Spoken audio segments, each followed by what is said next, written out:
2 कोटी रुपये हे 2 महिन्यापूर्वीच 50 लाख रुपये दिले गेलेत ना। 1.5 कोटी रुपये राहिलेत। 1.5 कोटी राहिलेत तर हे माणसं कोणी पाठवले? हे डायरेक्ट आकांनीच माणसं पाठवलेत ना।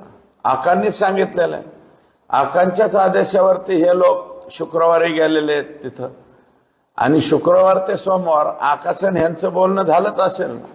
आणि आता काय सीडीआर काढून कोण कोणाला काय बोलले हे सगळं बाहेर येतं। त्याच्यामुळं मला नाही वाटत आका याच्यातून बाहेर राहतील म्हणून। नैतिकतेच्या आधारावर जर म्हणलं तर 100% प्रकाशदादा सोळंके जे बोललेले आहेत त्याला माझं समर्थन आहे, परंतु आजच त्यांचा त्या प्रकरणाशी संबंध आहे असं मी म्हणणार नाही।